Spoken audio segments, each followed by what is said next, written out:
Existem pessoas que, mesmo se cuidando bastante, vão se tornar diabéticas. É isso mesmo. Existe uma classificação do diabetes chamada diabetes tipo 1, que é configurado por uma doença autoimune.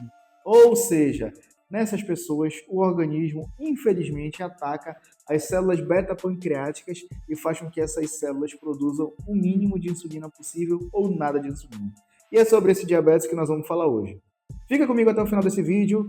Curte, se inscreve, ativa as notificações, bora pra cima! No episódio de ontem, eu falei um pouquinho sobre o diabetes tipo 1 e disse que ele é considerado diabetes infantil ou insulino dependente. Por que isso? Porque ele é diagnosticado logo nos primeiros anos de vida, ali nas crianças e nos adolescentes é bem comum identificar esse tipo de diabetes. No diabetes tipo 1, erroneamente, o nosso organismo ataca as células beta-pancreáticas e isso faz com que elas produzam pouquíssima ou nenhuma insulina, o que vai tornar essa pessoa dependente de insulina para o restante da vida dela. Infelizmente, essa é uma condição que vai trazer algumas repercussões que são negativas à vida dessa pessoa.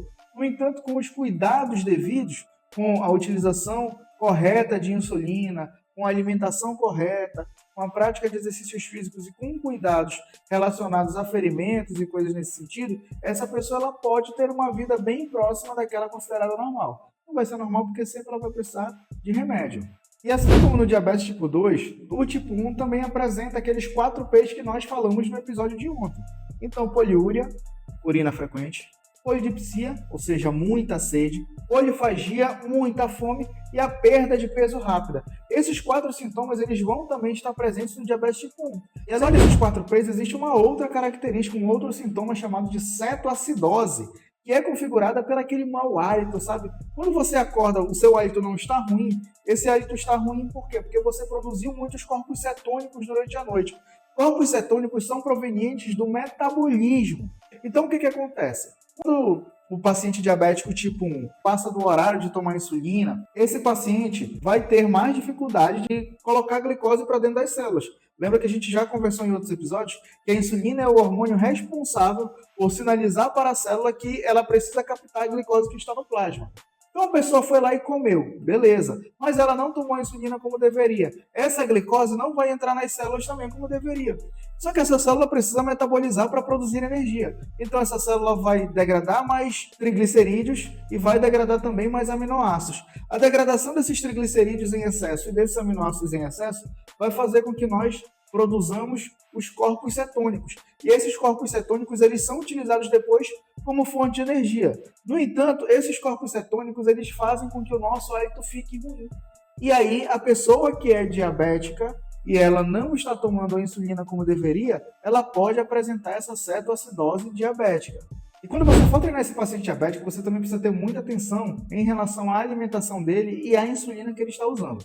Basicamente, nós temos 4 tipos de insulina.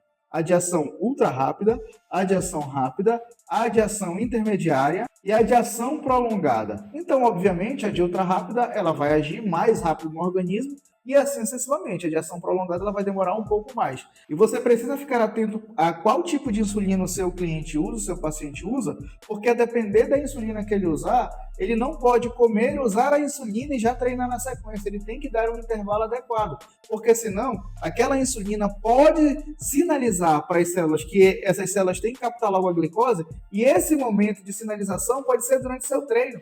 E aí essa pessoa pode vir a sofrer com uma hipoglicemia ou até um quadro de cetoacidose. Então, muito cuidado quando você for atender pacientes diabéticos tipo 1. Só lembrando que existem pessoas que são diabéticas tipo 2, mas que podem também se tornar diabéticos tipo 1. Como assim, Agnello? É porque essas pessoas estão diabéticas há tanto tempo que o pâncreas, as células beta-pancreáticas já não estão mais conseguindo produzir insulina. E aí essa pessoa então vai precisar fazer uso de insulina também. Então, muito atento a isso. Existem pessoas que são diabéticas e são obesas que precisam fazer uso de insulina. Só que a insulina no paciente obeso pode trazer algumas complicações se for mal utilizada.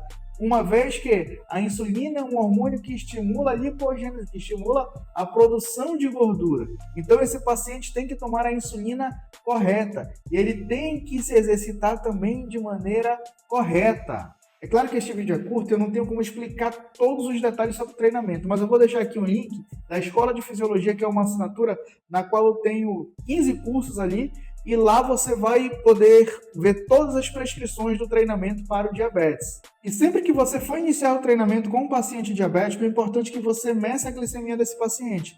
Por quê? Se essa glicemia estiver abaixo de 90, não é tão interessante você começar o treinamento. É importante que você dê uma fonte de carboidrato e espere um pouquinho para a glicemia dessa pessoa subir.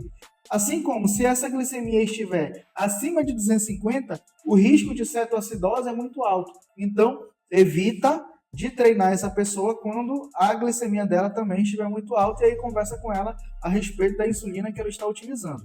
Além disso, você tem que dar algumas orientações para a pessoa, porque se o treino for muito intenso, é normal que a glicemia dela suba após o treinamento e depois ela dê uma baixada. Quando essa glicemia sobe, e ela pode subir ali para um valor até significativo, é comum que o paciente aumente a dosagem de insulina para tentar baixar. Recomende a ele que não faça isso. Por quê? Porque houve esse pico, só que a musculatura dele, por exemplo, está muito sensível à insulina. Então a insulina vai agir demais e vai causar uma hipoglicemia tardia nesse paciente. Então é importante que tome cuidado em relação a isso para evitar que ele tenha uma hipoglicemia. Por exemplo, essa pessoa treina pela noite e ela acabou de treinar às 9 da noite, ela dorme às 11. Ela chegou, jantou, mensurou a glicemia dela, está muito alta. Pô, vou dar-lhe uma dose bem forte de insulina. Não, cuidado. Por quê? Porque essa pessoa está muito sensível ainda à insulina, e essa insulina pode agir de maneira que vai varrer a glicose do sangue, mandar para os tecidos e a pessoa sofrer com uma hipoglicemia durante a noite, com uma cetoacidose durante a noite. Beleza? Se essas informações foram úteis para você, eu peço encarecidamente que você deixe o like, que você deixe um comentário, que você se inscreva no canal e ative as notificações. Até o próximo episódio.